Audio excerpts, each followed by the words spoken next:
Bien, bonjour et bienvenue à cette table ronde intitulée savamment « À quoi servent les économistes ?» Donc c'est sûrement une bonne question puisque c'est une table ronde qui est pleine d'économistes bourrés à craquer, donc ça prouve qu'ils se posent eux-mêmes la question. C'est une question qui singularise en fait cette profession parce que comme chacun s'en fait finalement une idée particulière, hein. On ne se demande pas finalement à quoi servent les boulangers, les ingénieurs ou les médecins. Finalement, la seule autre profession qui attire parfois cette question à connotation plutôt négative, ce sont les météorologues. Alors c'est normal, hein, on demande à tous les deux de voir l'avenir en s'appuyant sur le passé. C'est une tâche difficile et ingrate, comme disait Flaubert. Les gens ont peur du futur, le futur nous inquiète car le passé nous retient. On va commencer donc cette table ronde avec, je vais vous décrire rapidement, très rapidement le panel avant de passer la parole à Claire Vaison.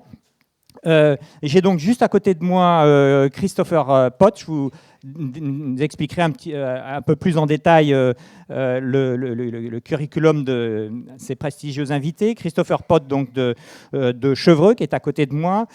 Sur la table, vous avez monsieur, en partant de votre gauche, Lars Eckenstein, qui est suédois, qui est directeur général de la Fondation Nobel.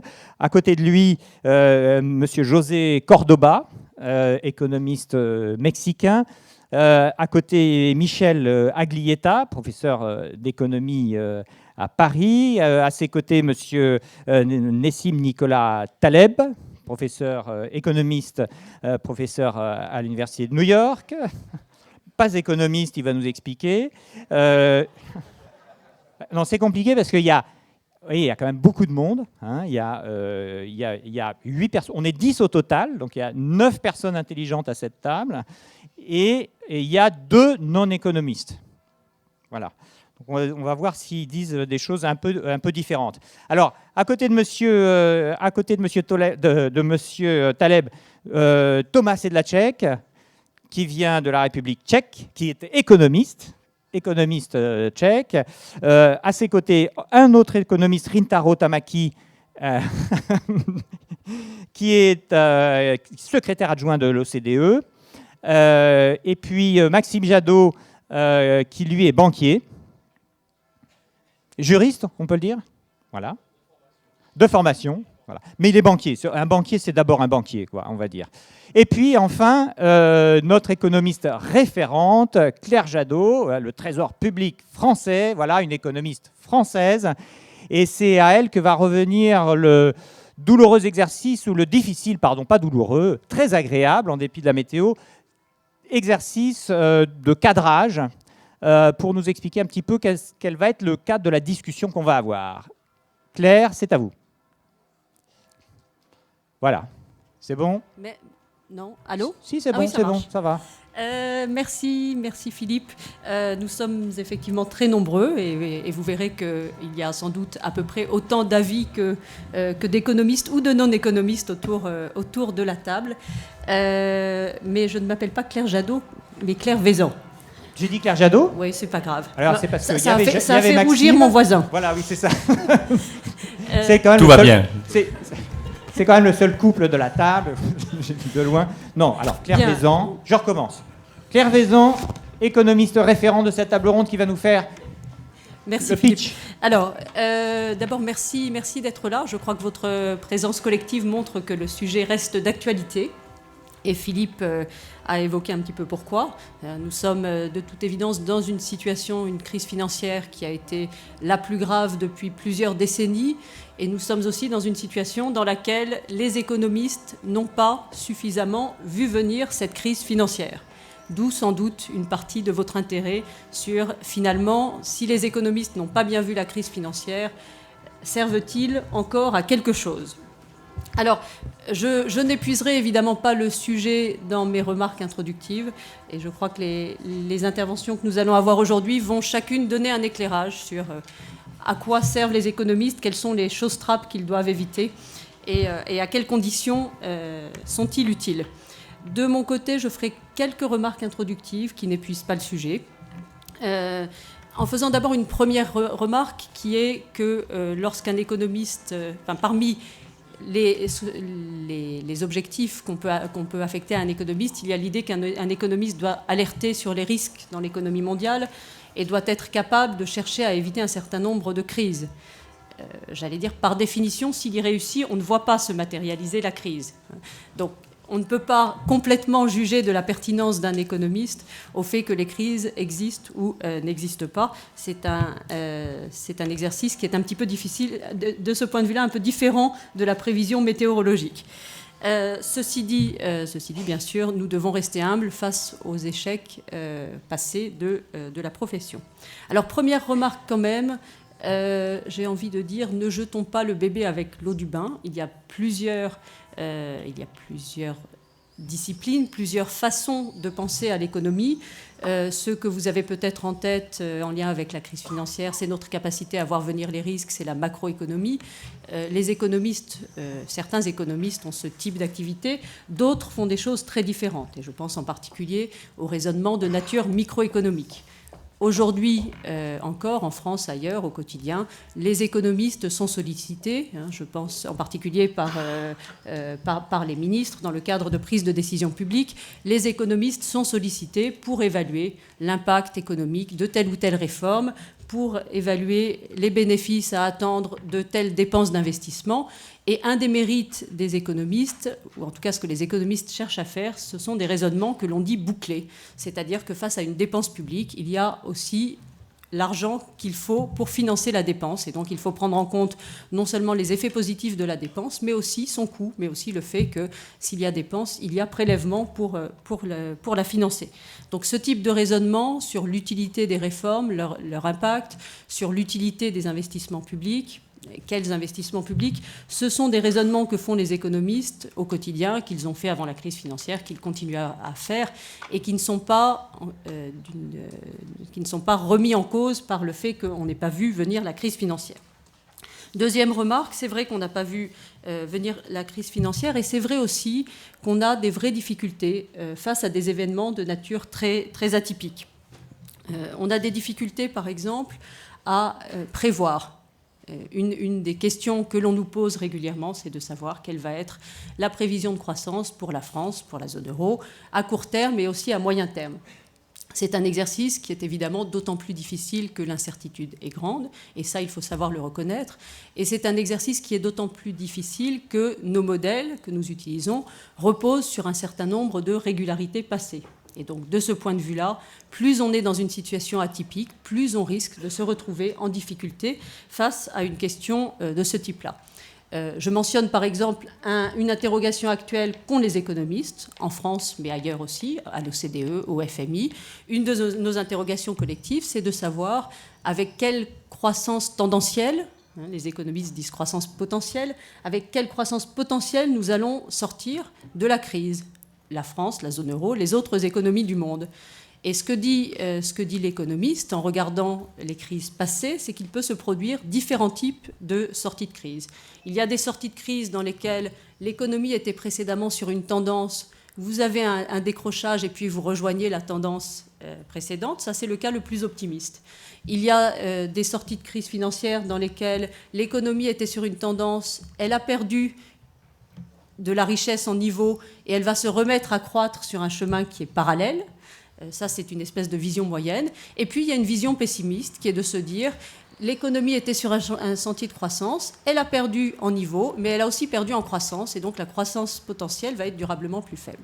C'est une question qui est évidemment cruciale pour nos politiques économiques, pour savoir quelles sont les marges de manœuvre budgétaires dont nous disposons, où est l'économie dans le cycle économique, quel est aujourd'hui notre retard de croissance, et c'est en même temps une question qui est très difficile à évaluer en temps réel. On saura sans doute y répondre dans quelques années en observant les données passées. Donc, face à des situations comme ça très atypiques, on a une vraie difficulté qu'il faut savoir reconnaître. On a aussi une vraie difficulté à bien comprendre un certain nombre de liens qui existent entre les économies, notamment en matière financière. Une des grandes leçons de la crise financière, c'est que nous avons eu la profession collectivement a vu un certain nombre de risques macroéconomiques qui existaient dans certaines économies. Je pense par exemple aux États-Unis. Le risque de surchauffe immobilière a été vu par un certain nombre d'économistes. Le risque aussi lié au financement des déficits courants américains a été vu. Le fait que les Américains vivaient à crédit du reste du monde en accumulant des besoins de financement vis-à-vis du reste du monde, c'est quelque chose qui avait été vu. Mais les implications de tout ça et comment cela allait résulter en une crise financière, en sa propagation à l'ensemble de l'économie mondiale, ça a été vu de manière beaucoup plus difficile. Et c'est ma deuxième remarque. Dans certains cas, nous faisons face à un vrai manque de données. Il y a encore aujourd'hui une compréhension qui n'est que partielle sur les flux financiers dans l'économie mondiale. Dans ces cas-là, ça n'a rien à voir avec la nature de nos outils, ça a à voir avec la disponibilité des données. Et je crois que dans ces cas-là, le devoir de l'économiste, c'est de dire qu'il manque des données et qu'il a un besoin accru d'informations pour pouvoir bien comprendre comment les crises peuvent se propager dans le monde. Donc, face à ces difficultés qui sont réelles, je crois que l'économiste ne doit pas jouer au magicien, il doit reconnaître les difficultés qui existent, faire part des marges d'incertitude quand il y en a, faire part des hypothèses qu'il formule, et puis bien sûr, et ça va être l'objet de plusieurs des interventions je crois, être attentif aux débats qui existent dans l'économie. Claire Vaison, merci.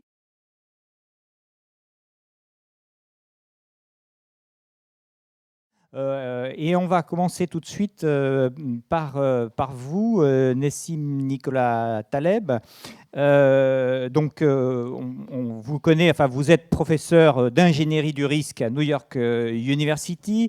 Vous avez été trader pendant une vingtaine d'années et votre notoriété internationale est venue évidemment avec votre livre The Black Swan, Le Cygne noir, qui a été traduit en plus d'une trentaine de langues et qui traite du risque des événements improbables, les événements improbables qui finalement arrivent de toute façon. Et puis, vous publiez récemment un livre qui s'appelle Antifragile, sur les systèmes antifragiles. Visiblement, c'est un peu le sujet de vos préoccupations aujourd'hui.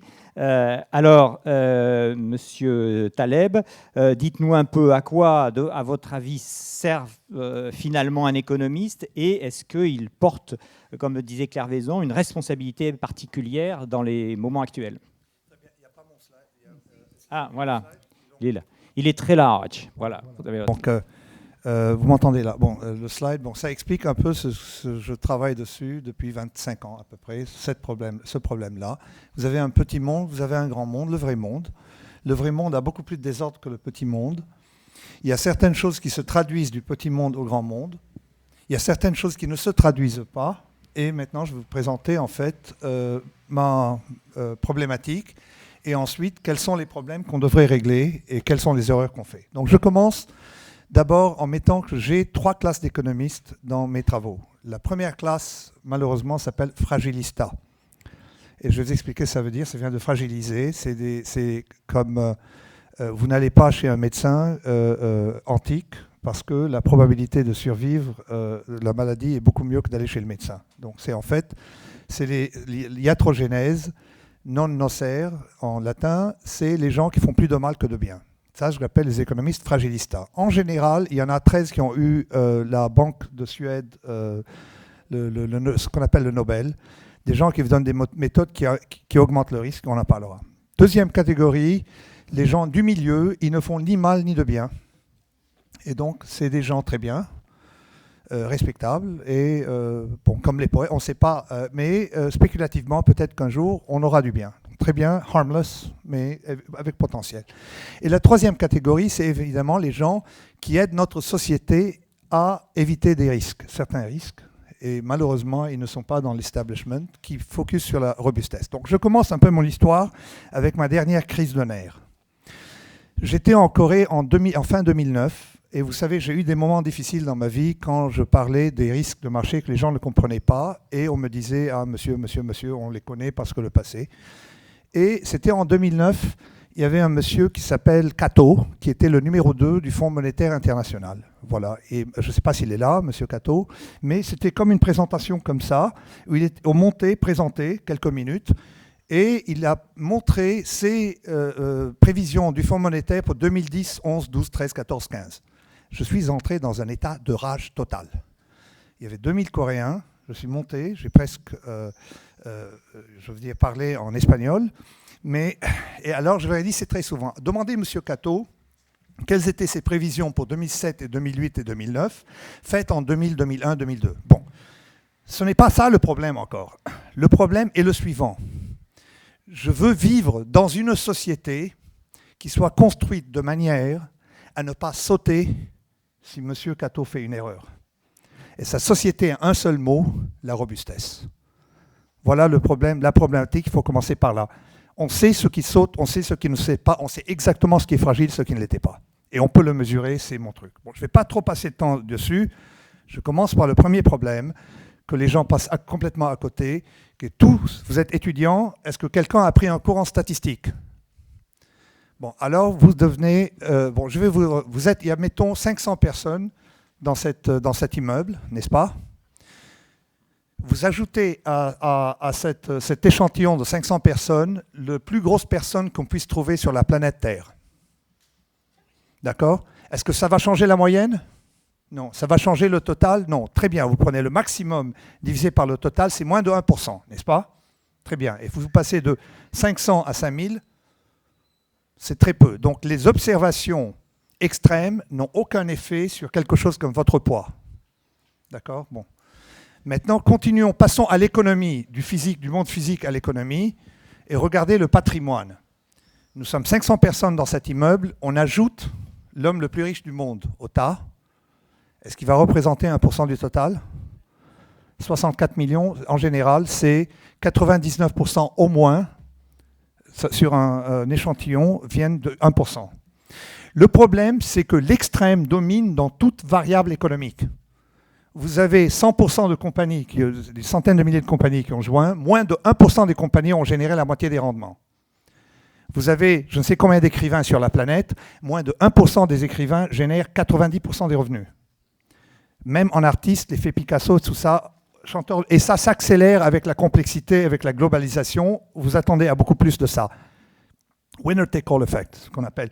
Le gagnant prend tout. Bon, ça, c'est l'effet numéro 1. Donc, tous les outils que vous utilisez en statistique, basés sur des méthodes classiques, ne servent à rien, sauf vous augmenter votre risque. Donc j'ai pris M. Markowitz, qui est allé à Stockholm, j'ai pris ces modèles, j'ai dit que la sous-estimation du risque, la borne inférieure de sous-estimation, c'est 400 fois. Un portefeuille, il vous montre 400 fois moins de risque qu'il ne faudrait. Ça, c'est dans mes documents. Bon, continue, numéro 1. Numéro 2, bon, c'est déjà une fragilisation du système. Quand vous passez là, il y a de grands économistes qui ont dit que le vrai monde a beaucoup plus de propriétés qu'on ne voit pas du petit monde. Le plus grand, de loin, c'est qui est passé à Stockholm, qui s'appelle Herb Simon. Merci de l'avoir invité. C'est peut-être le plus grand économiste de tous les temps pour moi, qui a compris que nous travaillons dans un monde d'opacité et il faut trouver de petites règles d'épicier, heuristiques, pour survivre dans ce monde-là. Et le deuxième qui a mis la problématique, c'est Hayek. Rien des travaux de ces gens-là n'est rentré dans l'establishment complètement. Ils sont dans les marginaux, des gens marginaux, Hayek et Herb Simon. Et d'ailleurs, vous les étudiants, combien de vous ont étudié Herb Simon ou Hayek, qui ont parlé du grand monde, la différence entre le monde écologique et le petit monde. Mais évidemment, il y a eu des gens qui sont allés à Stockholm, qui sont travaillés dans cette problématique. Je continue. J'ai encore combien de temps? 5 minutes. Très bien. Bon, je vais vous parler de deux choses. La première, c'est la problématique du bois vert que j'ai inventé. Il y a le meilleur livre de finance qui ne soit pas écrit, enfin un livre de finance qui n'est pas écrit par un charlatan. En général, ils sont écrits 99% par des charlatans. Il s'appelle « Ce que j'ai appris en perdant $1 million » par un monsieur qui a perdu $1 million. Alors, le monsieur a découvert la chose suivante. Il était trader dans quelque chose qui s'appelle le bois vert, green lumber. D'accord? Et il s'est perdu, il savait tout, absolument tout, sur les statistiques, les théories, les flows, sur le bois vert. D'accord? Puis un jour, il y a un monsieur, le plus grand marchand de bois vert du monde. Il s'est rendu compte un jour que ce monsieur-là ne savait pas que ce n'était pas du bois peint en vert. Bon, ce n'est pas que le monsieur ne savait pas quelque chose qui, à nos yeux, du petit monde semble essentiel. C'est que du vrai monde, il y a des choses essentielles qu'on ne voit pas du petit monde, Il y a une logique interne des choses qu'on ne voit que quand on est praticien. Voilà, ça c'est la problématique du bois vert. Ou je l'appelle problématique Fat Tony, parce que j'ai un caractère dans le livre qui s'appelle Fat Tony et qui va aller faire une discussion avec Socrate sur les choses qu'on ne voit pas, et les choses qu'on ne voit pas mais qui représentent une importance et qui sont rigoureuses qu'il faut connaître. Finalement, j'ai une explication. Dans mon dernier livre, j'ai passé du temps. Moi, je sais l'importance de mes travaux, comme avant la crise. C'est au nombre de lettres d'insultes que je reçois sur certaines idées. D'ailleurs, mon dernier problème en France, d'ailleurs, a été en 2006. En septembre 2006, j'ai présenté le problème et je me suis fait chahuter par des professeurs, donc ça a été bon. Maintenant, le problème sur lequel je me fais chahuter en ce moment, c'est ce que j'appelle en anglais skin in the game, qui n'a pas encore été traduit en français, peut-être avoir la peau. C'est très simple. Les modèles économiques continueront à ne pas bien travailler parce que ceux qui font des erreurs ne sont pas ceux qui payent le prix des erreurs. C'est comme la banque. La banque, les banquiers font de l'argent quand ça marche, et quand ça ne marche pas, c'est nous qui payons. C'est la même chose. Et là, il y a la règle de Fat Tony. L'heuristique de Fat Tony, c'est uniquement monter dans un avion quand le pilote est à bord.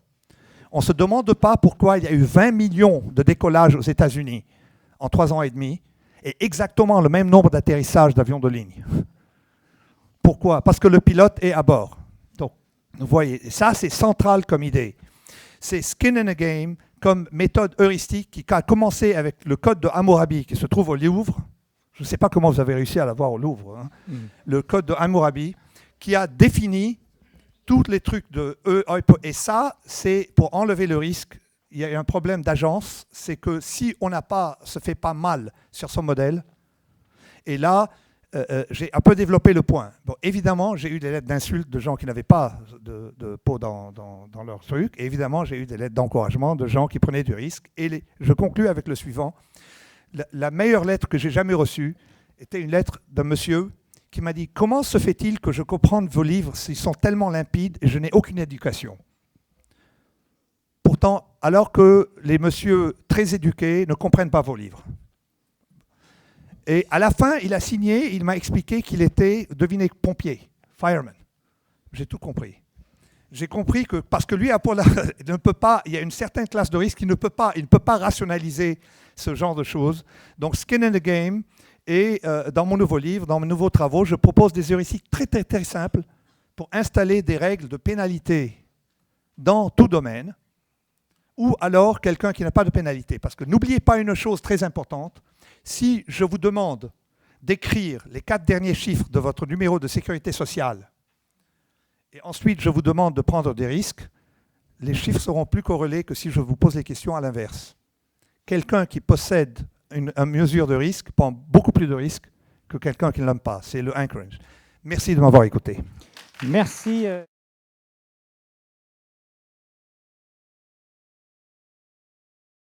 Très bien. Alors, on reviendra probablement là-dessus. Je vais tout de suite passer à Michel Aglietta. Michel Aglietta, c'est un vieil habitué, évidemment, des rencontres d'Aix. Vous êtes professeur émérite à Nanterre. Vous conseillez au Centre d'études et prospectives. Et puis, vous écrivez beaucoup de livres aussi. Les 2 derniers, l'un traite sur la Chine, l'autre sur l'Europe. Donc, vous avez une vision assez éclectique du monde. Alors, Michel Aglietta, est-ce que la science économique est quelque part, un peu comme le dit M. Taleb, victime de sa propre suffisance, de sa propre arrogance? Oui, ça marche. Oui, sans doute largement. Je vais prendre les choses un peu différemment et puis citer d'autres auteurs, parce qu'apparemment citer les auteurs aujourd'hui est important. Et en effet, une réponse a déjà été fournie à cette question que nous nous posons aujourd'hui par un très grand économiste qui s'appelle John Kenneth Galbraith, qui avait beaucoup d'humour et qui donne la réponse suivante. La science économique est d'une extrême utilité parce qu'elle fournit des emplois aux économistes. La question, c'est peut-on aller plus loin ou bien arrêtons la science puisque nous avons la réponse. Et en effet, si en apparence, on regarde les choses rapidement, on voit que les plus grands succès des 50 dernières années en termes de développement et de rattrapage ont été les pays d'Asie orientale et les économistes n'ont eu aucune part dans les politiques qui ont été conduites Le Japon et la Corée ont confié leur politique à des juristes et les deux Chines ont confié leur politique à des ingénieurs.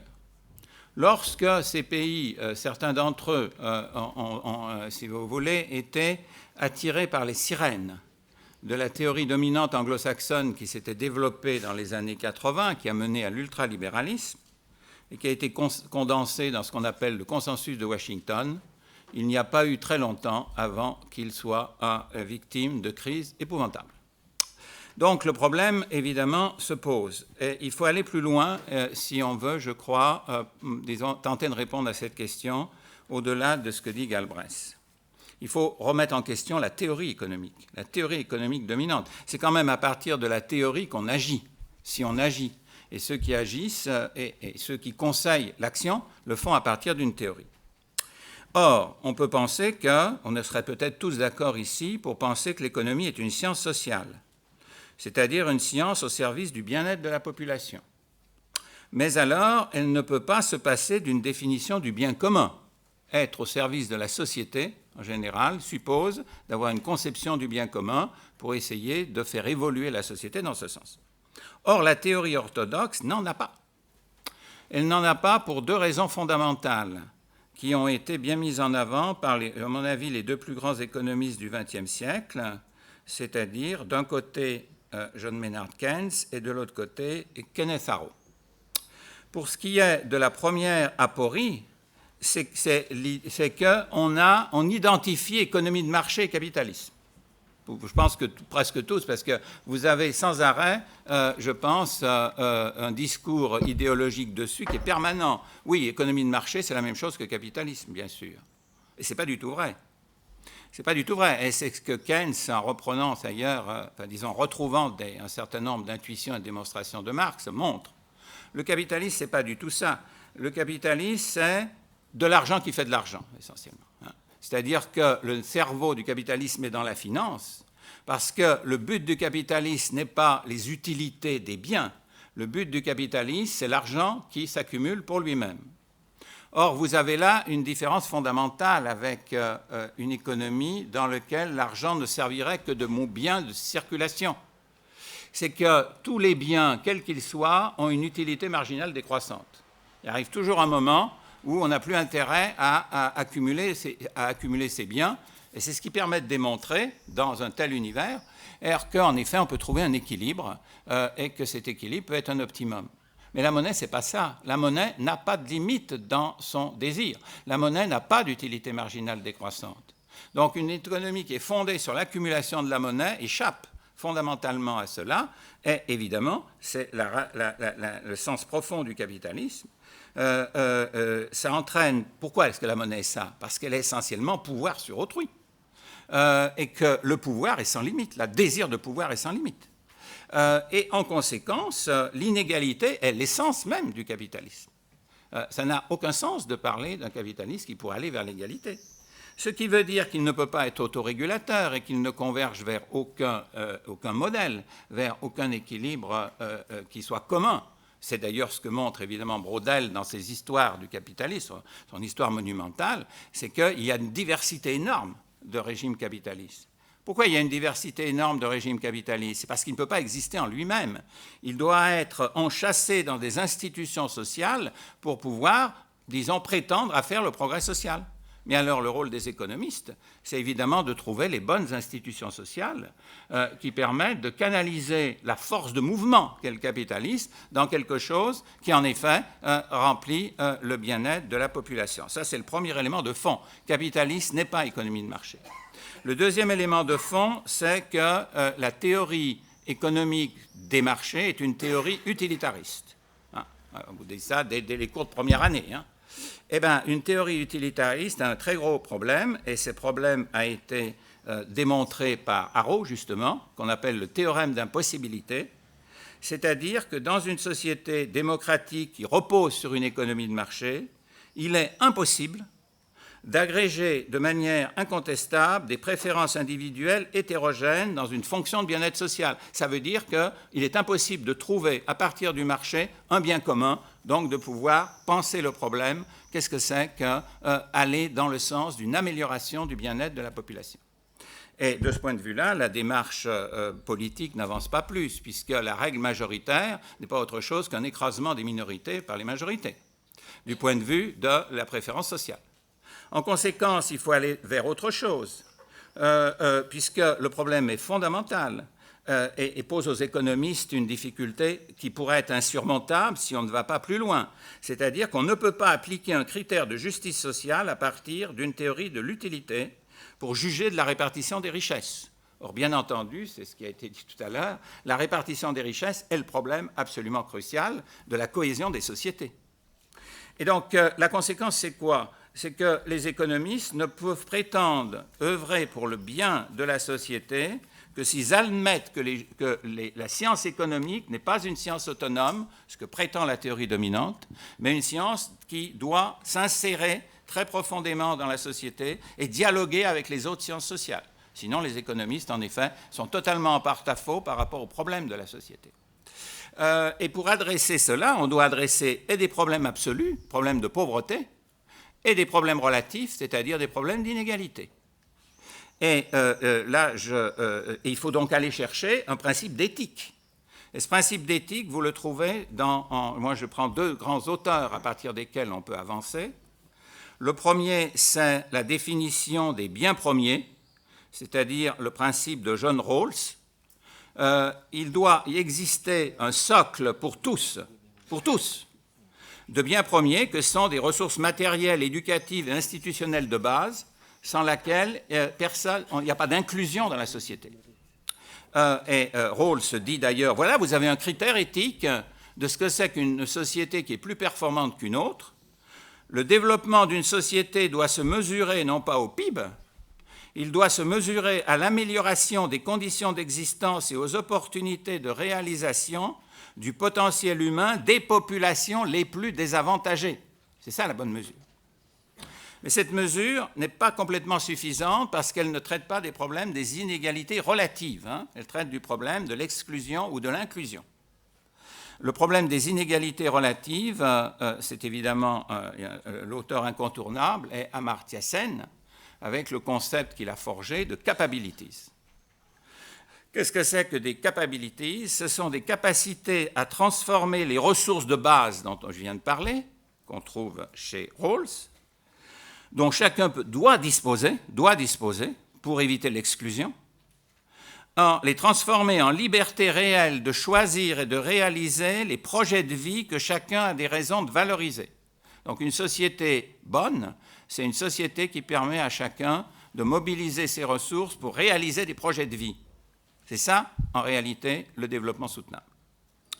Et s'il en est ainsi, vous voyez que nous sommes... Et alors, qu'est-ce qui empêche, qu'est-ce qui entrave? En plus de la pauvreté absolue, c'est-à-dire les gens qui n'ont pas les biens premiers, ce qui entrave ces capabilities, ce sont tous les facteurs sociaux de nos sociétés, c'est-à-dire les discriminations ethniques, les rôles sociaux sexués qui infériorisent les femmes dans la division du travail, et en particulier pour les promotions de direction de la société.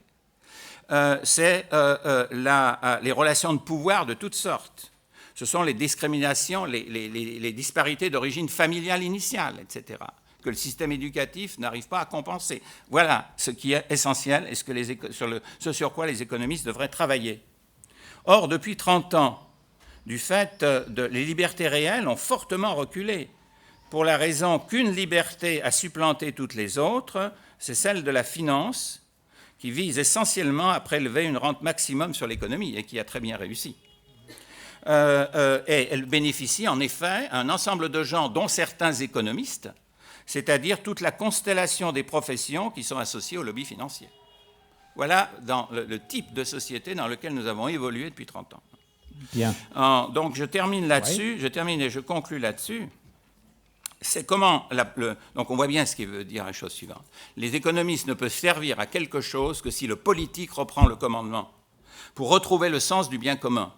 Et le retrouver aujourd'hui, c'est évidemment une feuille de route vers le développement soutenable, et ceci implique essentiellement un débat citoyen pour pousser les politiques à véritablement faire ce qui est nécessaire. Et il y a simplement 3 choses que j'énonce. Simplement, Il faut penser efficacité et équité de manière complémentaire, alors que toute la théorie économique le pense de manière contradictoire.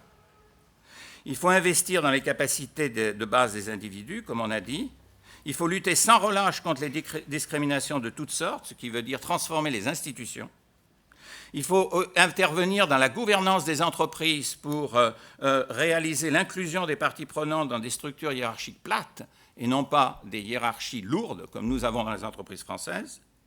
Pour cela, il faut des États stratèges qui doivent s'affirmer en rendant possible une conception macro du développement soutenable. Voilà. Bien, alors merci Michel Aglietta.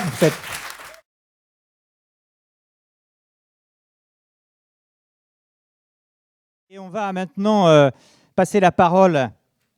On va passer la parole à Thomas Sedlacek. Tu m'écoutes? Voilà. Thomas Sedlacek, vous êtes chef économiste à la banque CSOB. Vous êtes professeur d'université, puis surtout vous avez été conseiller du président Václav Havel et de différents gouvernements en République tchèque. Vous venez de sortir un ouvrage au titre très modeste, L'économie du bien et du mal. On peut le trouver en bas. Il paraît d'ailleurs que vous allez faire une signature tout à l'heure. Alors, Thomas Sedlacek, dites-nous, selon vous, alors on va essayer de faire en plusieurs rounds là, pour raccourcir un petit peu non pas le débat, mais les interventions. Donc, je vais demander à chacun de s'exprimer à peu près 3 minutes sur premier grand item, la responsabilité dans la crise. Thomas Sedlacek, pour vous, quel est le rôle de la science économique et pourquoi, eh bien, récemment, ça n'a pas marché?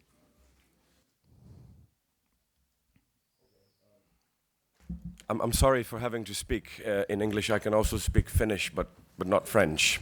So from all of these languages, I have Next time in opted Finnish. for the most least biggest common denominator. So I only have very little time, so I will be provocative. I'm also, I believe, the youngest here, so I will be, I hope, afforded a little bit of grace in that. The role of an economist, of course, we were expected to predict future. This is not expected from any other social science. You don't expect your doctor to tell you when will you get a cancer. You don't expect your sociologist to tell you when there will be the end of racism in Czech Republic.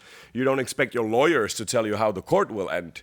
But economists self-indulgently, of course, and this was one of our big mistakes, and we should have been rightfully punished for this, we have pretended that we have become the prophets. Now, talking about the prophets, of course, this is just because we can't see the future and we will never be able to see the future, that doesn't mean that we are useless. We are very useful as priests. The basic thing, and here I would like to continue on what Mr. Aglietta has started. You know, for a long time we have been trying to input ethics into economics. My claim is that it already has ethics, but we don't talk about it. The body of economics tells you what to do, quite literally. It disallows you to be normative towards it, but it is normative backwards, so to speak. It tells you the value of things. In a way, going all the way to the extreme, it tells you that Coke is cheaper than milk, the value of things. It tells you what to believe. It tells you to be rational. For example, this is something different than priests, the proper classical priests tell us. Artists tell us to, follow your heart, whatever that means, but definitely not to be rational. We economists tell you not, to be maximizing your utility, which is a huge philosophical and ethical standpoint. I mean, utilitarian school is a philosophical and ethical school. We have taken it within economics, and without any proper discourse, we are propagating it onwards. We are giving people purpose in life.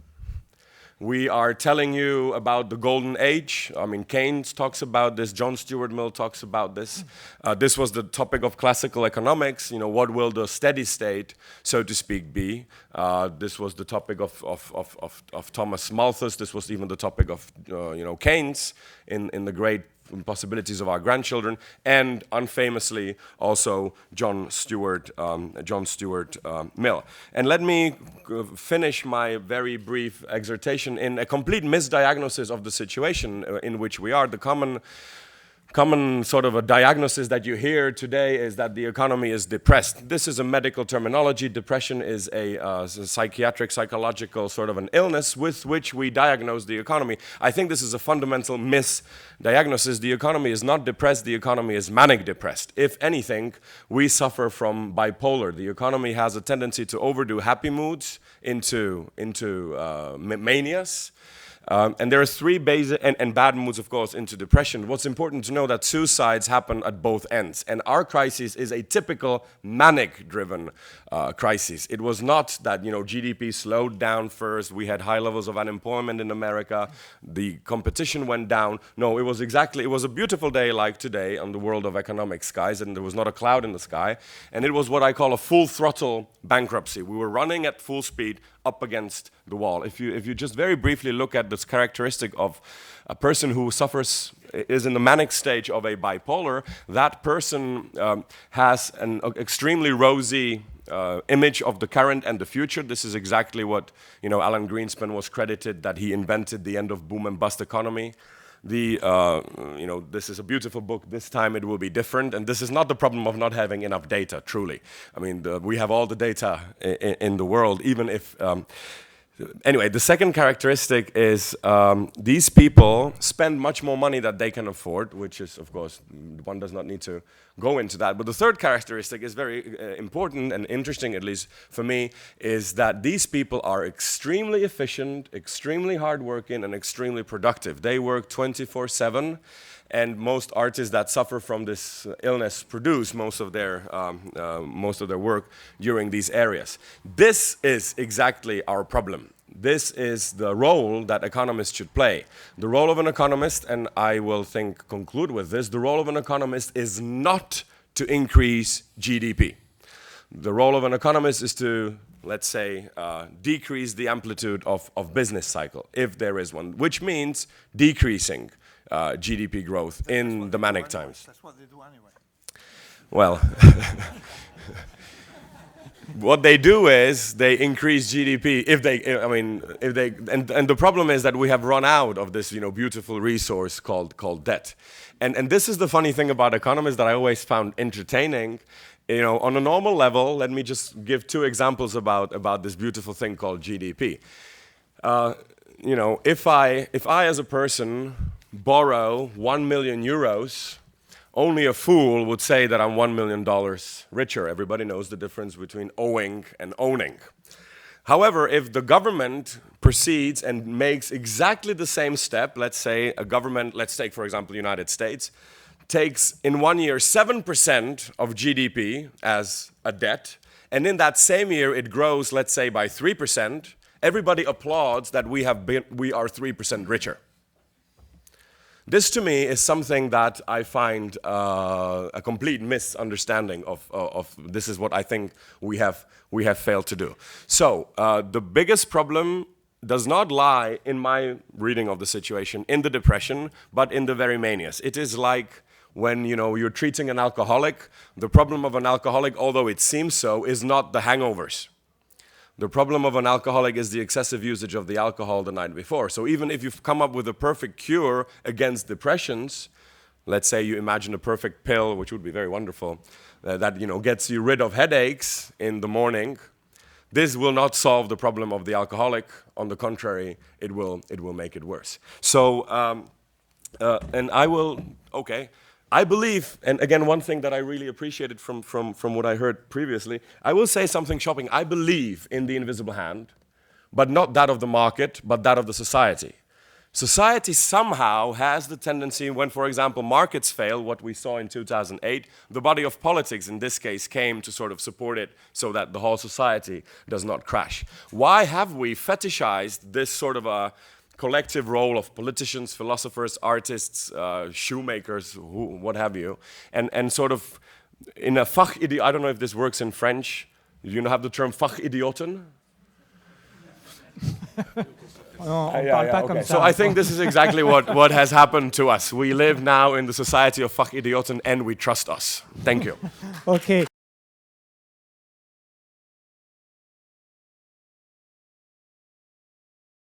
Je voudrais passer la parole à José Cordoba. Alors, vous êtes vous avez la particularité d'être à la fois ingénieur, ça c'est votre cerveau droit, je sais pas, et puis économiste, ça c'est l'autre côté.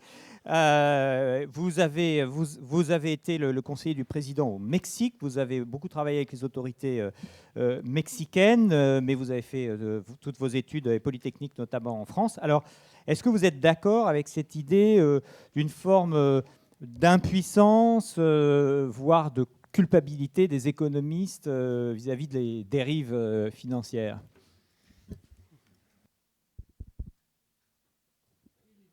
Il est difficile de parler des économistes en général. Il y a des théoriciens, des praticiens. Il est difficile de parler des économistes. Oui. Ah oui, merci. Il est difficile de parler des économistes en général. Il y a des bons, des mauvais, des théoriciens, des praticiens. Je crois qu'il vaut mieux parler de l'économie et de quelles dérives parle-t-on, des dérives théoriques ou des dérives pratiques. Dérives théoriques, bon, il y a beaucoup de critiques sur la théorie des finances. L'ingénierie financière traditionnelle repose sur deux grandes hypothèses, l'efficience des marchés et la continuité des prix. L'efficience des marchés, c'est dire que les prix reflètent un épuisement des possibilités d'arbitrage et qu'ils incorporent donc toute l'information disponible et qu'ils sont des martingales. Beaucoup croient que la croyance erronée dans l'efficience des marchés serait la cause de la crise financière. Je ne sais pas si c'est une hypothèse vraie ou une hypothèse fausse, mais je crois que c'est une hypothèse utile au niveau heuristique. Pourquoi ? On sait que, disons, une martingale continue suit une distribution normale. Donc, à partir de cela, disons, l'ingénierie financière traditionnelle construit des formules explicites que les traders peuvent utiliser. Le problème que l'on connaît, c'est que les séries des prix des actifs financiers montrent de longues périodes de stabilité suivies de courts épisodes d'extrême discontinuité. Taleb a très bien montré que quelques heures de turbulence peuvent dominer des années de sérénité. Évidemment, ce n'est pas un comportement gaussien. Que faire ? Bon, comme disait Claire, je crois qu'il ne faut pas jeter le bébé avec l'eau du bain. Il suffit de, théoriquement, rejeter une des deux hypothèses, laquelle, efficience des marchés ou continuité des prix. Moi, je crois que la seconde. Travailler avec des martingales discontinues au niveau théorique, c'est plus difficile, c'est beaucoup moins pratique, mais c'est plus satisfaisant et plus solide. Que des traders ne comprennent pas les techniques qu'ils utilisent, sans doute, mais ce n'est pas là une dérive de la théorie. Dérive pratique, on répète que les économistes ne servent à rien parce qu'ils n'ont pas prévu la crise économique. Oui, c'est vrai que les grands décideurs ont été pris de court, mais comme disait Claire aussi, s'ils avaient pu prévoir la crise, celle-ci n'aurait pas eu lieu. On ne connaît pas les crises évitées. Par exemple, l'effondrement évité de l'industrie financière américaine. Donc, c'est vrai que le pouvoir de prédiction de l'économie est très limité et qu'on ne pourra jamais éviter les crises. Mais la grande erreur de Greenspan, c'est, je crois, d'avoir cru que son rôle se limitait au contrôle de l'inflation et que les marchés réguleraient d'eux-mêmes le prix des actifs financiers. Il n'a pas vu les effets pervers de l'incitation aux prises du risque. Que faire ? Bon, je crois que la solution, c'est construire une bonne régulation. Comment la faire ? Ce n'est pas avec des grands discours un peu vides sur les dérives de la finance, mais avec rigueur et humilité, travailler en partir de grandes leçons de l'expérience et de la théorie économique.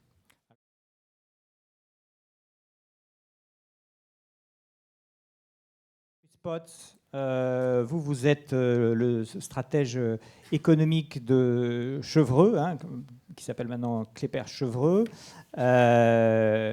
Et donc, vous êtes dans la finance. Alors, est-ce que, comme on l'a dit à plusieurs reprises à cette table, ce qui se passe aujourd'hui, c'est parce que les économistes sont finalement trop macro et trop dans la petite boîte qui était celle que montrait M. Taleb tout à l'heure, c'est-à-dire les modèles macroéconomiques qui expliqueraient le grand monde. C'est bon. C'est bon ? Non, c'est pas bon ? Je suis censé donc être économiste pratiquant. Cette étiquette décrit très très mal ce que je fais. Il serait utile à cet égard que vous explique comment je suis devenu économiste. Parce qu'il y a une petite règle. Ça remonte à ma première expérience professionnelle. Il y a très longtemps, forcément. Avant les PC, pour les jeunes, on n'avait même pas le droit de taper ces textes directement. On devait les remettre au secrétaire, pour vous dire. J'étais donc très jeune, mais très content parce que je me suis réussi dans mes études à attirer l'attention d'une société américaine de conseil aux entreprises qui a fini par m'embaucher.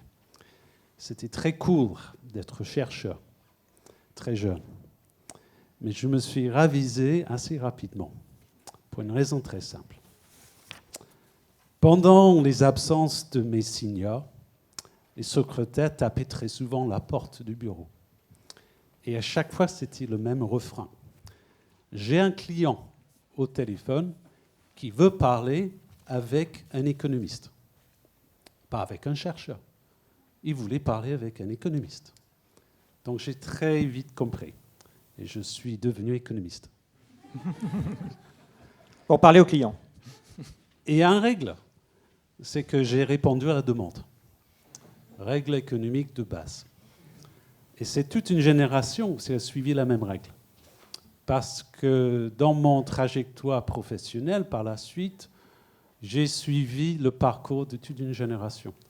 J'ai travaillé donc dans le consulting, j'ai passé par l'enseignement, j'ai eu un passage dans le pétrole, mais j'ai atterri enfin, devinez, oui, dans l'industrie de la finance moderne. Donc, dans les 25 dernières années, on a connu l'essor, comme toute une génération. Et voici la règle, donc, c'est que toute une génération a répondu à la demande. Nous vivons dans une société qui a besoin de règles, qui a besoin de justification, qui a besoin de pronostics. Il y aura toujours quelqu'un pour répondre à la demande, que ce soit un économiste ou quelqu'un d'autre. Ou un prophète. Mais il y a une particularité de l'industrie de la finance moderne qui illustre parfaitement une règle existentielle. C'est que cette industrie se définit par l'illusion de la maîtrise. Je pense que c'est le cœur du sujet. Parce que vous avez des tas d'intelligence, vous avez des tas de compétences, mais ce n'est pas pour autant que vous avez la maîtrise de l'avenir. C'est une règle très simple. Et je pense que le débat actuel existe, le malaise, parce qu'il s'agit bien d'un malaise. Il y a même un antagonisme certain à l'égard des économistes parce qu'une partie de nos confrères n'ont pas su garder suffisamment de distance vis-à-vis de cette industrie et vis-à-vis de cette illusion de la maîtrise. C'est une règle très simple et les événements de ces dernières années, donc, ont fait en sorte que les économistes ont perdu une partie de leurs âmes, ou du moins, et c'est une certitude, une partie de leur crédibilité. Parce qu'ils n'ont pas su garder suffisamment de distance vis-à-vis de ce principe. Le principe, c'est que la compétence, l'intelligence ne vous donne pas la maîtrise. Un point, c'est tout. Bien.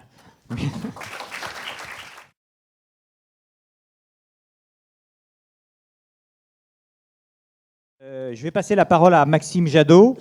Alors Maxime Jadot, vous êtes donc un des non-économistes de cette table ronde, mais pas le seul. Donc vous êtes belge et vous êtes directeur général de BNP Paribas Fortis, donc qui est la branche suite à l'achat de Fortis par BNP Paribas. Vous avez fait l'essentiel de votre carrière dans la finance en Belgique et vous êtes juriste de formation. Alors, Maxime Jadot, est-ce que les banquiers écoutent les économistes et les économistes de banque sont-ils assez indépendants pour tout dire ? Alors, si vous me permettez, évidemment, c'est particulièrement intéressant d'être le seul non-économiste, parce que je crois que même l'ingénieur a étudié un peu d'économie. Oui, mais M. Taleb, lui, tient à son titre de... Non-économiste aussi. Non-économiste. Très bien. Voilà. Alors, en tous les cas, moi, ça sûr, j'ai jamais étudié d'économie, donc ça, c'est certain. Alors, bon, évidemment, j'ai un avis particulièrement important aujourd'hui à dire quelque chose sur à quoi servent les économistes, mais évidemment, c'est comme si dans un panel, vous aviez un non-banquier et puis vous posez un panel de 10 banquiers, à quoi servent les banques ou à quoi servent les banquiers, vous auriez pour moi une réponse assez convenue.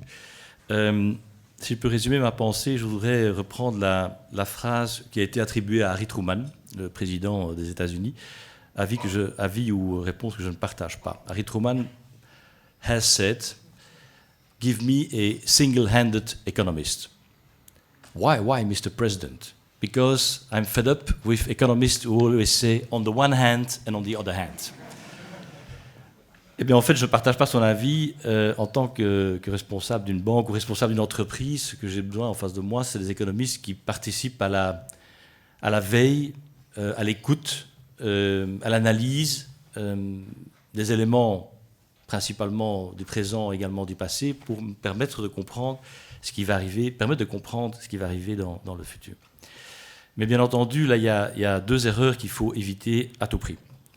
La première erreur, c'est croire évidemment que nous n'écoutons que les économistes. Par définition, autour de dirigeants d'entreprises, il y a tout ce qu'on appellera les stakeholders, et les économistes en sont bien entendu très importants, ils sont au cœur des dispositifs de veille et d'écoute et de compréhension et d'analyse, mais nous écoutons des clients, nous écoutons des régulateurs, nous écoutons bien entendu les politiques, nous écoutons bien entendu nos propres collaborateurs en interne, beaucoup de personnes qui nous entourent et les économistes, donc c'est une erreur de croire que nous écoutons que les économistes et donc la responsabilité est partagée.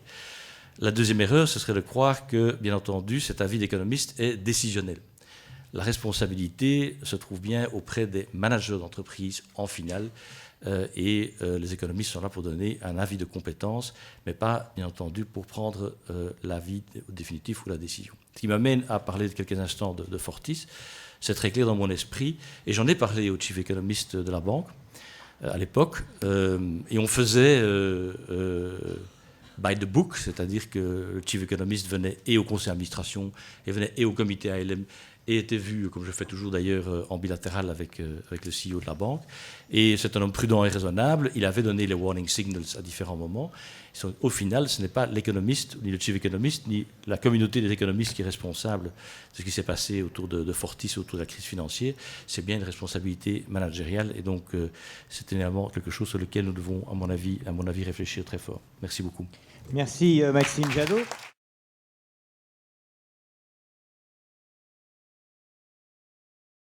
Lars Eckenstein, vous êtes effectivement directeur général du comité Nobel. Vous êtes suédois et vous avez travaillé dans la banque suédoise. Alors, la Suède, on le sait, a connu une grande crise au début des années 90. Est-ce que dans cette crise et dans cette analyse, les économistes ont eu un rôle important à jouer ? Et finalement, est-ce que c'est la leçon de cette crise des années 90 qui fait que cette fois-ci, vous avez peut-être fait un peu moins d'erreurs que vos voisins européens? Thank you, and Yep. thank you, and thank you for inviting me here today.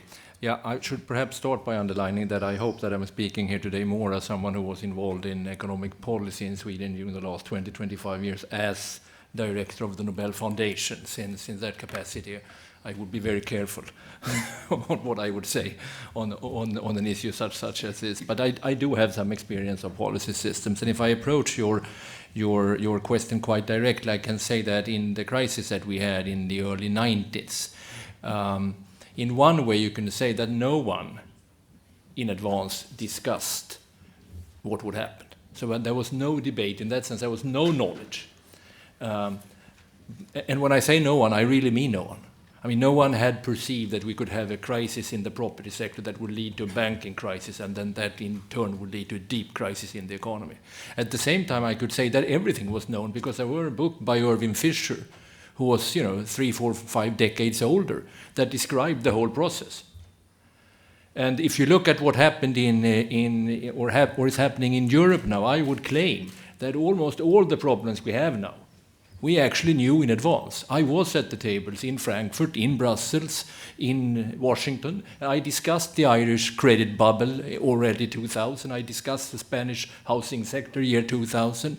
I discussed the competitiveness problems in Italy and Portugal. I even pushed for better financial management crisis systems in Europe together with my Finnish colleague. And that, of course, we did because we had gone through a crisis. So I think that the title by Rogoff and Reinhardt that you were referring to previously is an extremely important thing. This time is different. I mean, that was the attitude that people took. I should say, though, that, and that's also important to underline in my opinion, that it was not a matter primarily of negligence. It was not only that we didn't know our history. It was not only that in general people did not want to act. It is important to know that as long as the music was playing, as this famous sentence went by an American banker, a lot of people earned a great deal on what went on. And some people earned really a lot.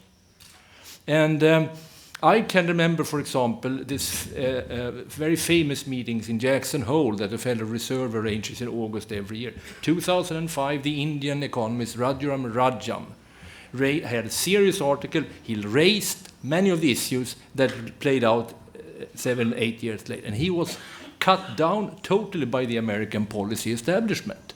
They did not even want to discuss it. And we know now that Larry Summers tried to stop the American regulatory agencies from looking closer at some of the markets that later exploded. And you might remember that Gordon Brown, a prime minister of a Labour government, tried to stop the central bank governors, who are usually not the most radical people I know, because I was one, and tried to cut him down when he tried to raise serious issues on how a banking system should be organized. Of course, of fear for the consequences for the City of London in that case. So interest has played a very substantial role in where we ended up. Having said this now, I should also say that I think that economists bear some responsibility, but not at all as much responsibility as people are generally saying. Economists did not understand very well the functioning of the new markets, the subprime market, and the credit default markets in America. They were not very well understood. How risks were distributed in the system was not well understood. And that's, of course, where the crisis started. So that's an area. You have to look closer at systemic aspects. You have to look closer at the integration between macroeconomics and financial economics. But even more, I would claim that economists did a fault when they were not, or we were not, speaking up loudly enough when policymakers and policy people used some of the methodological ideas, like rational expectations, like efficient markets. These were used as if they were reasonable, gave reasonable pictures of the economy. They are not. They make sense from a methodological point of view. They are good benchmarks. But if you believe that that's the way the world looks like, then you are out for trouble. And there we should have been clearer, in my opinion. So that's a responsibility that we have to take. I'd like to come back later on about policy consequences one might like to take, how economies could play a greater role. I have some reflections on that I can come back. Okay, Thank you. We'll turn just after.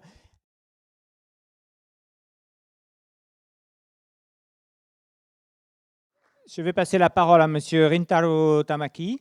Monsieur Tamaki, vous êtes donc secrétaire adjoint de l'OCDE. Vous coiffez notamment tous les aspects d'environnement, de développement, de finances, de fiscalité.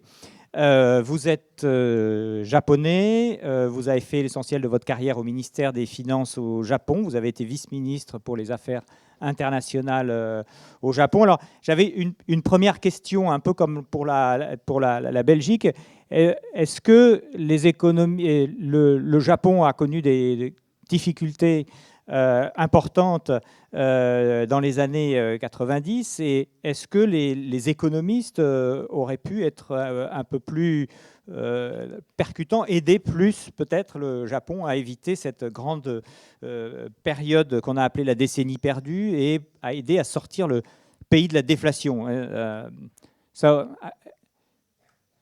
did you get my... Okay, Philip. C'est bon, it's good.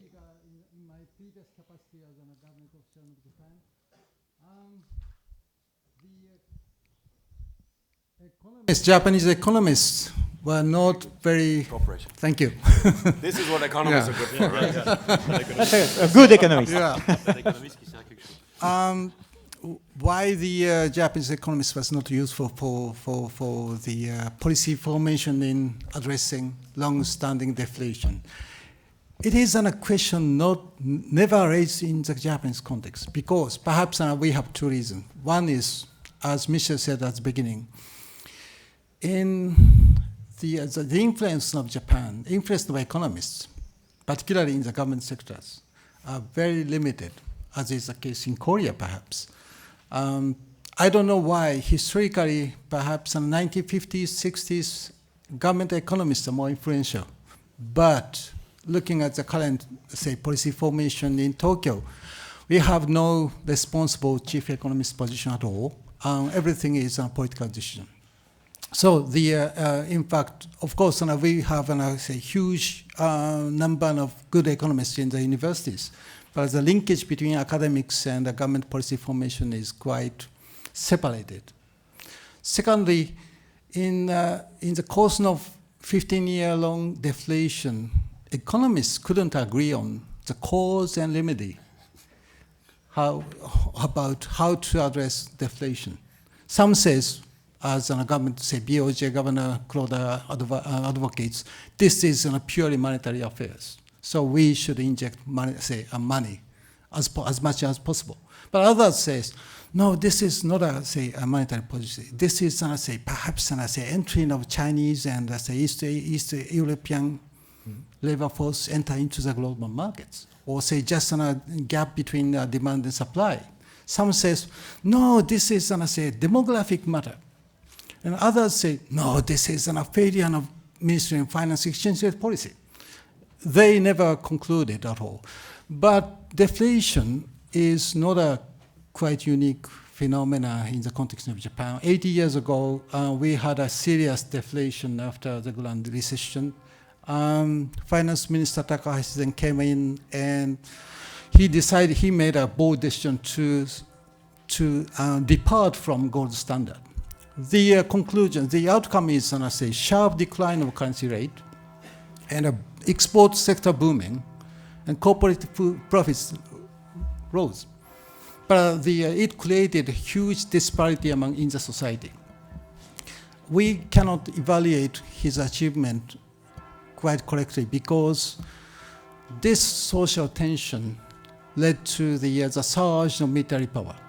And that finance minister Takahashi was assassinated by the militants a few years later.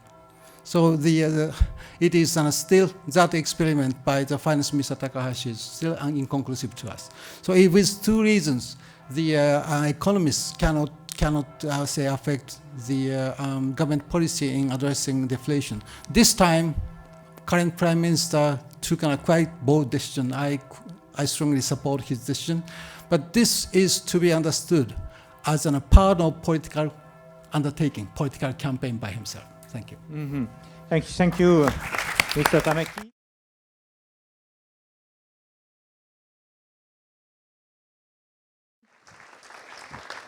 Alors, maintenant qu'on a fait le tour, qu'on a vu qu'il y avait des problèmes de compétences, de suffisance, de responsabilité, qu'est-ce qu'on peut faire pour améliorer les choses, pour changer les comportements? Alors, Thomas Sedlacek, vous, dans votre livre, vous dites qu'il faut revenir à l'économie comme branche de la philosophie morale. C'est-à-dire il faut revenir à Adam Smith et faire des économistes des moralisateurs. Alors, est-ce que c'est pas faire des économistes, finalement, des prêtres que vous dont vous, tout à l'heure, vous disiez que c'était un petit peu le penchant des économistes. And I would like to add one, because I think it's very interesting that you said about priests. And I thought of giving an intervention about the gurus of economy. And I think it would be very interesting to see what you really think about the guru phenomenon of economists. And certainly the guru phenomenon linked to media. If I can add something to the question of Philippe, I think he's not going to ask one on press, but I'm... The solution is to come back to moral. So, Milton Friedman, very famously talking about gurus of economics, very famously said once a statement that economics should be a positive science, which in itself, of course, is a normative sentence. Describing not as it is, but as it should be. So, and Paul Samuelson, for those of you who are not economists, this was the other guru of economics, wrote a very famous book in which he wants the students to think like an economist, which I don't think is fair. What he wants to really teach the students is to believe like an economist. You need to believe certain things in order to do all these sort of calculations. And even this isn't fair, because which economists do you mean? Do you mean Adam Smith? Do you mean Milton Friedman? Do you mean Marx? Do you mean, or was Marx an economist? Do you mean Keynes? Surely you don't mean I want you to believe like Paul Samuelson believes, which is exactly what he's doing in this book. And the trick there is, he spends 7 pages proving some petite QED thing, and he goes 7 pages of very elaborate mathematics, then in one sentence he says, but because we assume or we believe that human beings are free, that markets are whatever, and then he continues. How could you do this? How can you, filter out small little mathematical proof and swallow 2,000 years of history of philosophy where it's absolutely not clear whether human beings are rational or not? I think monkeys, if they would have this debate, they would also think that they're rational.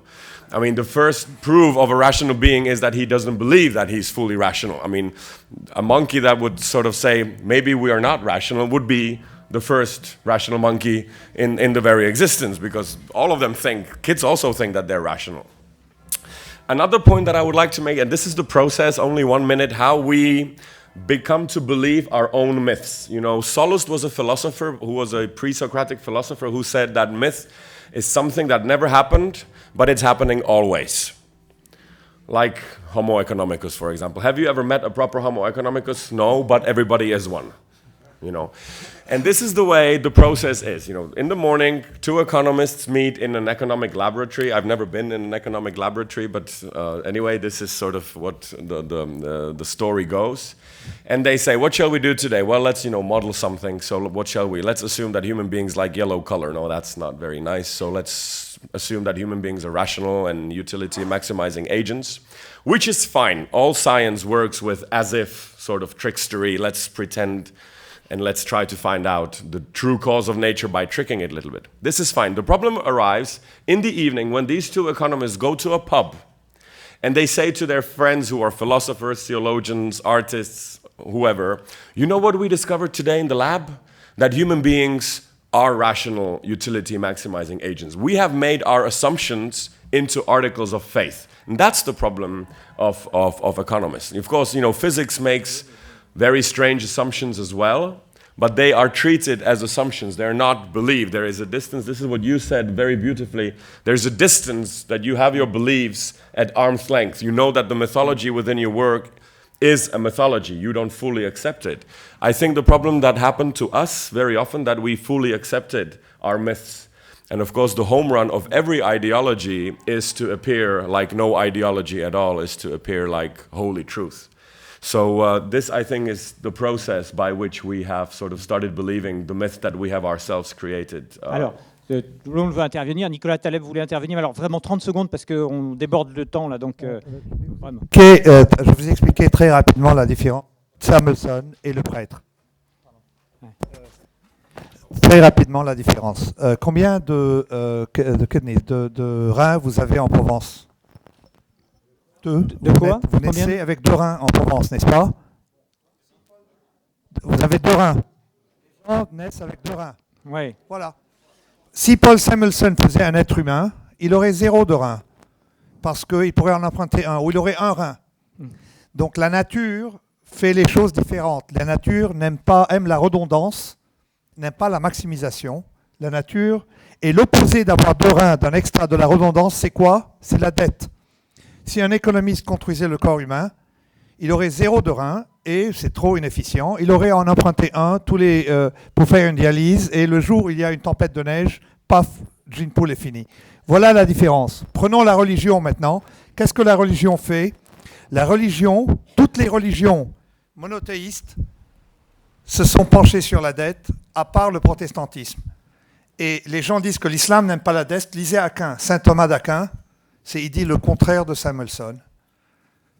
Et exactement, c'est des systèmes. Donc je vous dis que si l'économie devrait avancer, c'est en étudiant quels sont au lieu de faire des ad hoc, que Bob Shiller a vu ça et l'autre a vu ça un mercredi avant une crise. Non, monter comment est-ce que la nature a survécu 3 milliards d'années sans économiste. Prendre l'image de la nature. Alors José Cordoba, dites-nous si vous pensez que l'économiste doit être très rapidement un spécialiste des sciences humaines ou de l'écologie.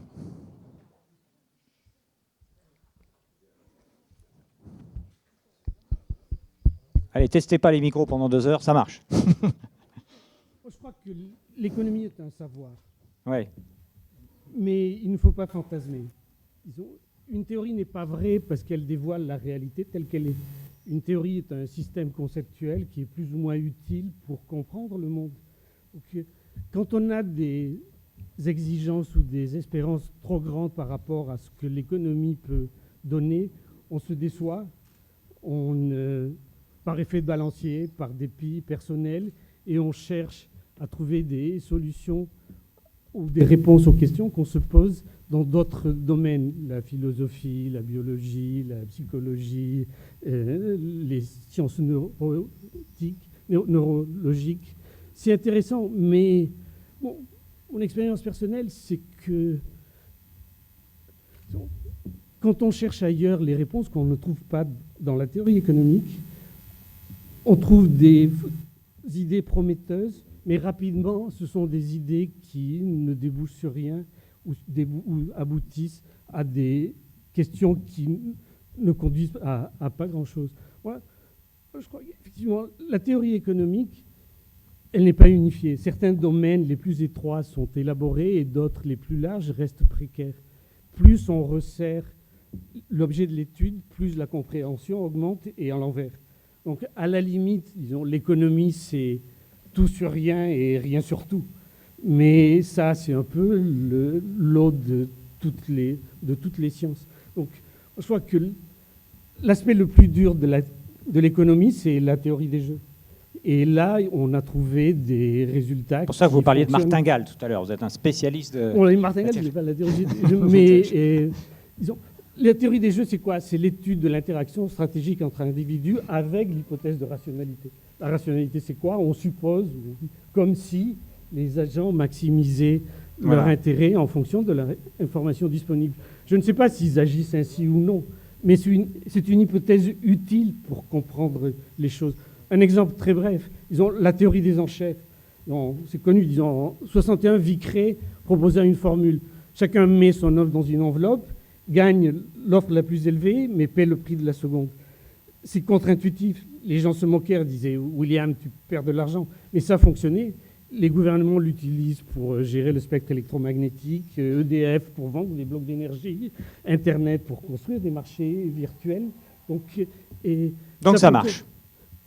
Dans ce sens-là, si on croit que l'économie va donner des réponses qu'elle ne peut pas donner, on se déçoit et on cherche ailleurs des réponses qu'on ne va pas trouver. On attend trop des économistes. Est-ce que c'est votre avis, Chris Pott?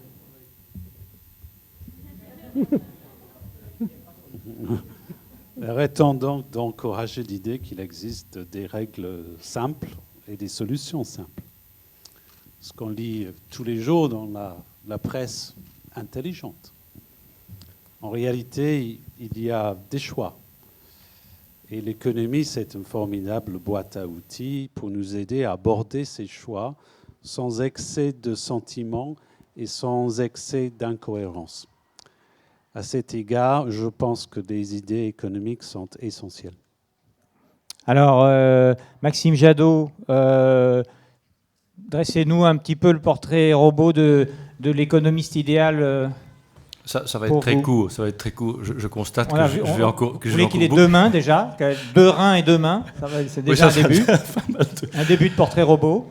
Alors, je constate après le débat avec une forme de boutade que je vais encore beaucoup écouter parce que les économistes ont encore beaucoup à dire. Donc il y a encore beaucoup à écouter parce que je crois que les économistes ont encore beaucoup à raconter. Donc voilà. Mais le portrait robot de l'économiste, pour moi, reste ce que j'ai dit tout à l'heure.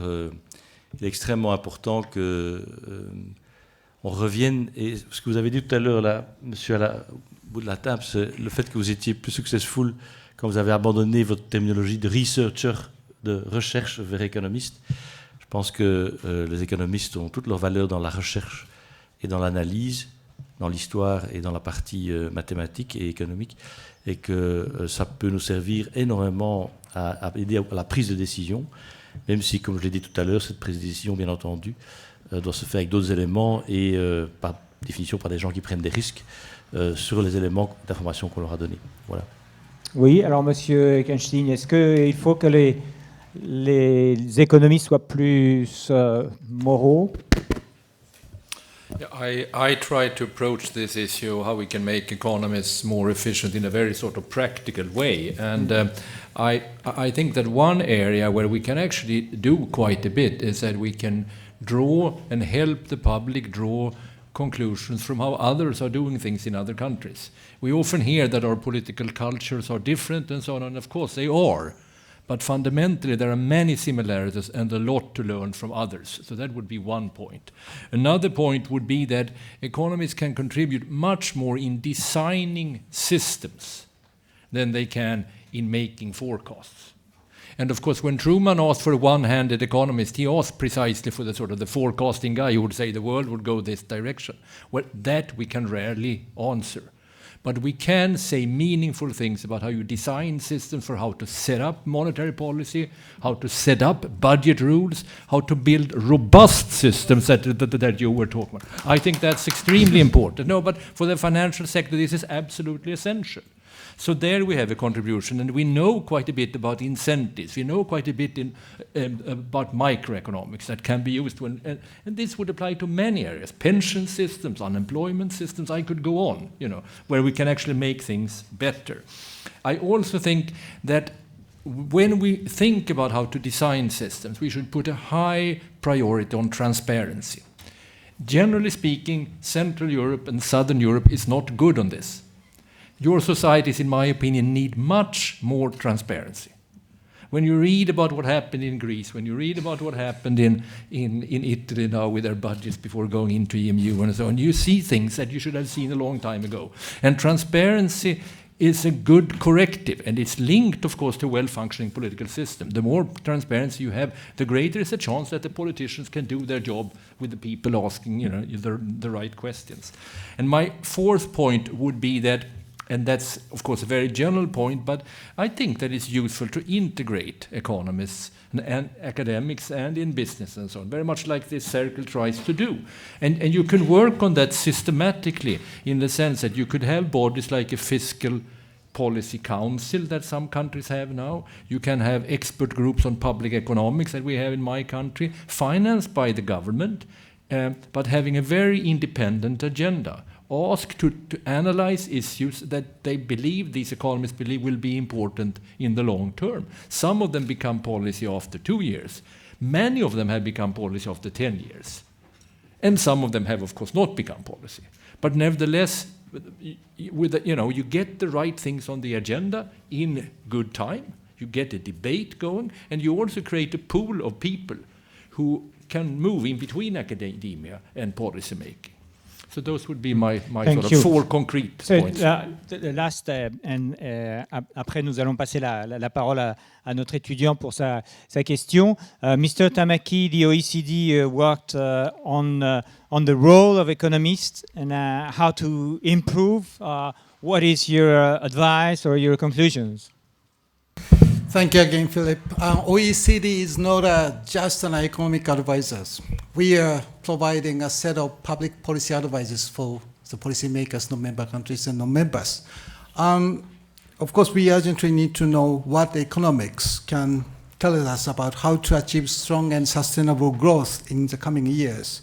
And for that purpose, OECD launched a entirely new organizational-wide project, new challenges, new approaches to economic challenge. We call it as a NAEC NAEC. NAEC first identified 5 main gaps. First, too little attention was paid to the financial sector. And also, secondly, too much faith in the ability of markets to self-collect and remain in equilibrium. Thirdly, interlinkage and complexity of the increasingly integrated global economy and financial system were underestimated. And fourthly, important underlying social and structural pressure were ignored in macroeconomic analysis. For example, the disparity and inequality, etc. Lastly, risks were generally underestimated, and there was a failure to communicate the likelihood of severe events to markets, policymakers as well.